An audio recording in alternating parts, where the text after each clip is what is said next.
If you walk into a room and people don't feel you, it's not because you're invisible. It's because your presence is leaking. Your posture leaks. Your eyes leak. Your words leak. Your attention leaks. And the world can smell that hunger for validation, even when you try to hide it. Stay with me, and I'll give you 6 habits that seal those leaks so your calm becomes intimidating.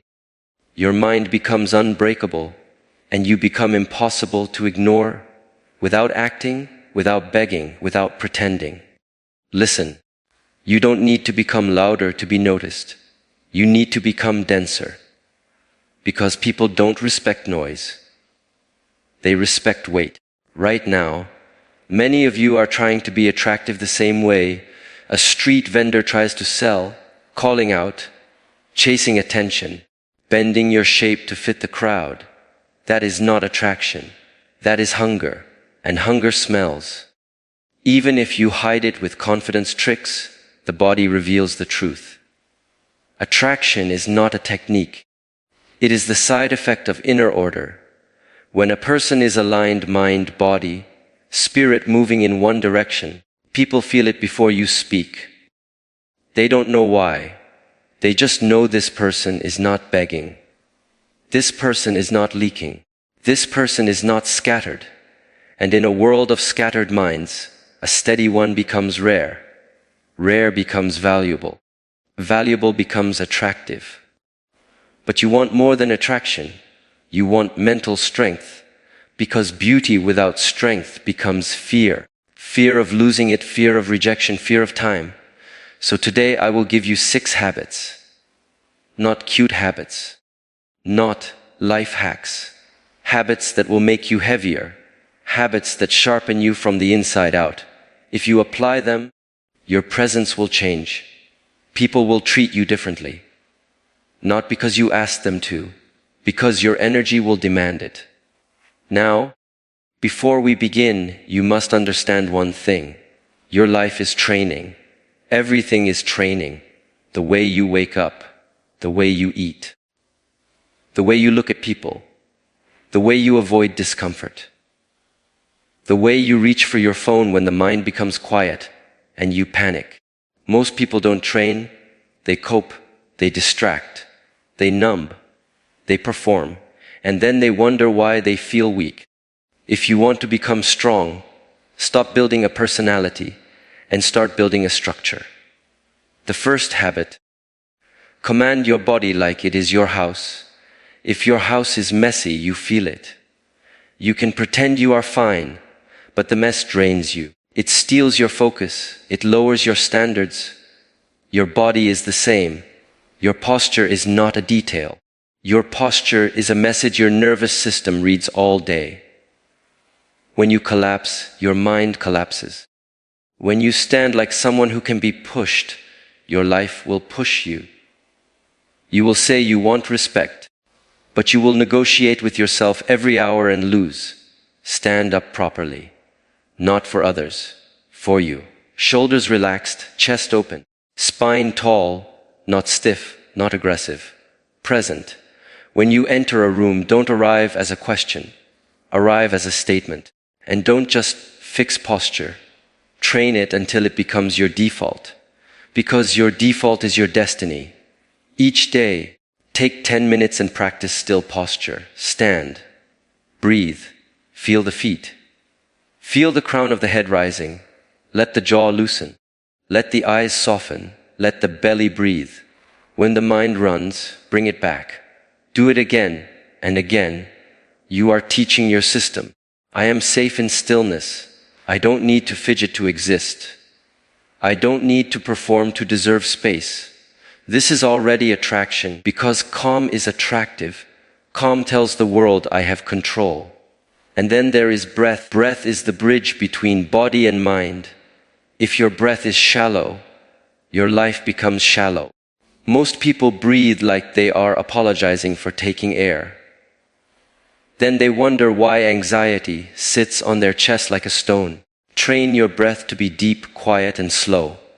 Not only when you meditate, when you walk, when you speak, when you wait. A person who breathes well does not rush. A person who does not rush becomes hard to manipulate. The second habit, clean your speech. Your words are not just information. They are energy. They reveal your inner state. People feel when your words are heavy and when they are cheap. If you talk too much, you are telling the world you are nervous in silence. If you explain too much, you are telling the world you need approval. If you gossip, you are telling the world you are small inside. Clean speech means say less, mean more. Before you speak, ask, is it true? Is it useful? Is it necessary? Is it kind? Not kind like soft, kind like precise. Stop filling space with noise. Stop trying to be liked through words. You want to be attractive. Become someone whose words land. Become someone who can pause and not panic. Become someone who can listen without thinking of what to say next. A strong mind does not interrupt reality. It receives it, and listening, real listening, is power. Also, stop speaking against yourself. Some of you insult yourself as a joke. You think it's humility. It's not. It's programming. Your mind hears every word. Your body obeys the identity you repeat. If you keep saying, I'm lazy, I'm unlucky, I'm not good at this, you are carving that shape into your nervous system like a knife into wood. Then you will live inside the shape you created and call it fate. Speak like someone who respects their own potential, not arrogant. Honest. If you fail, say I failed, I learn. I train again. No drama, no identity of weakness. The third habit, practice voluntary discomfort. This is the one most people avoid. And this is why most people stay the same. Your comfort zone is not a safe home. It is a cage with soft walls. You don't feel the bars because they are padded. Mental strength is built the same way muscle is built, resistance. If you always choose easy, your life becomes fragile. If you always choose later, your mind becomes undisciplined. If you always avoid what is uncomfortable, you become a servant to your moods. So choose discomfort on purpose. Cold water for a minute, a run when you don't feel like it. Sitting in silence when the mind begs for stimulation. Finishing what you started when no one is watching. Not because suffering is holy, because your will is a muscle. Every time you keep a promise to yourself, you gain self-respect. And self-respect is attractive because it is rare. People can sense it. They might not describe it with those words. They will just say there's something about you. Yes, there is something about you. You are not negotiating with yourself all day. When you train voluntary discomfort, you become dangerous in the best way. Not dangerous to others, dangerous to your old self. Dangerous to the excuses that used to control you. And understand this: discipline is not punishment. Discipline is devotion. It is saying my future matters enough that I will do what is necessary today. The fourth habit, master your attention. Your attention is your life. What you pay attention to becomes your character, and your character becomes your destiny. Most of you are not tired because you do too much. You are tired because your attention is leaking everywhere. One notification here, one comparison there, one fantasy there, one fear there. Your mind is split into pieces like a broken mirror. Then you try to look into it and see yourself clearly. You can't. If you want to be attractive and mentally strong, you must become a person with focus. Not focus when you feel motivated. Focus as a baseline. Start by reducing inputs that poison you. If you begin the day by feeding your mind chaos, endless clips, arguments, drama, fantasies, you will carry that chaos into your posture, your eyes, your speech. Your body will show you are consumed. People will feel it. Instead, choose a practice each morning. Before you touch the world, touch yourself. Sit. Feel. Ask, what is the one thing I must do today that will make everything else easier? Then do it early. Train single tasking. When you eat, eat. When you walk, walk. When you train, train. When you speak to someone, be there fully. This is not spiritual decoration. This is power. A person who can hold attention has presence. A person with presence becomes attractive because others feel seen around them. And being seen is what people crave more than compliments. Also, understand the difference between pleasure and satisfaction. Pleasure is quick, noisy, and leaves you emptier. Satisfaction is quiet, earned, and makes you stable. The modern world sells pleasure. A strong person chooses satisfaction. So guard your attention like you guard your money. Actually, guard it more. Money can be replaced. Time cannot. The fifth habit: strengthen the body through honest effort. You cannot separate mental strength from the body. You can talk about mindset for hours, but if your body is weak, your mind will be weak under pressure. Because when stress hits, you don't rise to your ideas, you fall to your training. Train your legs, train your core, train your breath under load, not to impress, to embody strength. When you train consistently, your posture changes, your gaze changes, your energy changes. You stop looking like someone waiting for life to happen. You start looking like someone who is prepared. And there is another truth: physical training exposes your relationship with pain. Some of you quit when it burns because you believe discomfort means danger. But most of the time, discomfort means growth. When you learn to stay calm inside effort, you learn to stay calm inside life. Train slowly. Train with control. Do not rush for results and injure yourself. Make your training a ritual, not a random event. And take care of the body outside training: sleep, clean food, water, sunlight, less poison. You cannot build a temple while pouring trash into it. Attraction is also health, not perfect looks.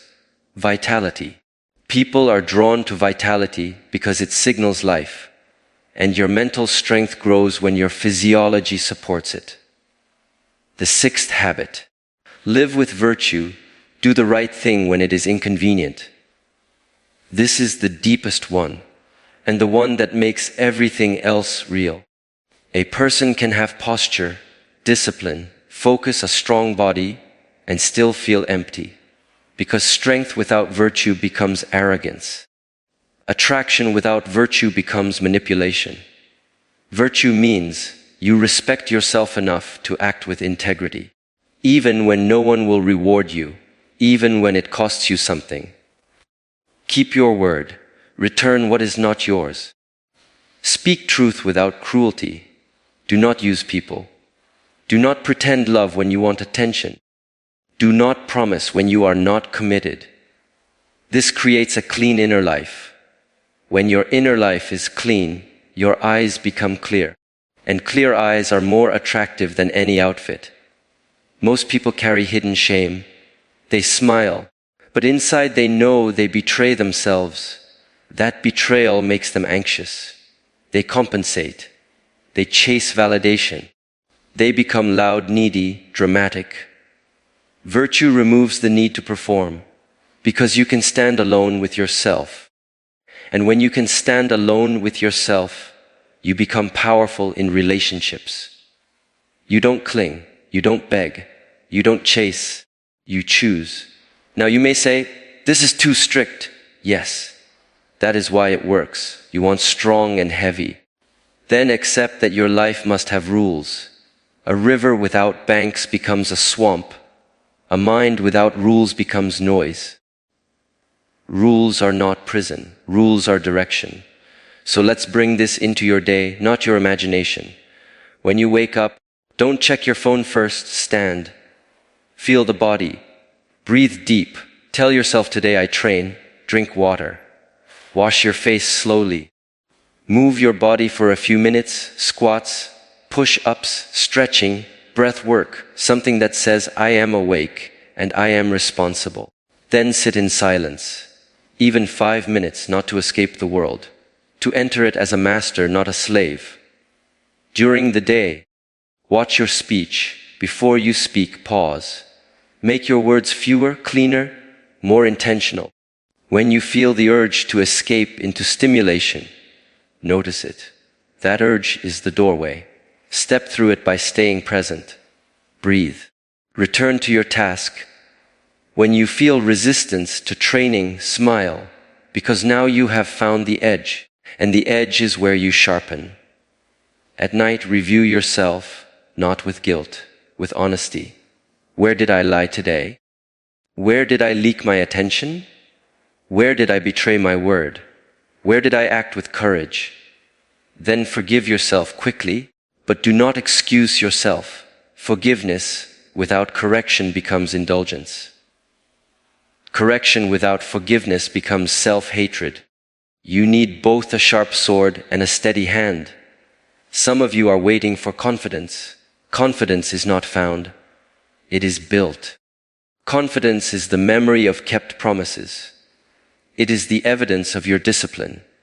It is the quiet knowledge, I can rely on myself. And that kind of confidence is heavy. It doesn't need to announce itself. It doesn't need to argue. It doesn't need to win every conversation. It simply stands. And yes, people will feel it.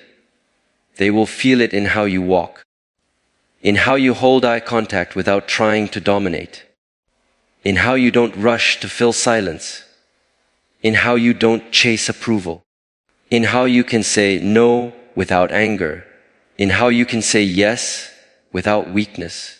Attraction will come as a shadow of your strength, but don't make attraction the goal, make alignment the goal. Because when you build yourself into a disciplined, focused, virtuous human being, you become something rare, someone who is safe to be around, difficult to influence, easy to respect. Now, many of you will hear this and feel fire for one day. Then tomorrow you will forget. You will say you are busy. You will say you don't have time. Be honest, you have time. You just don't have priority. And that is the real battle, not against the world, but against your own excuses.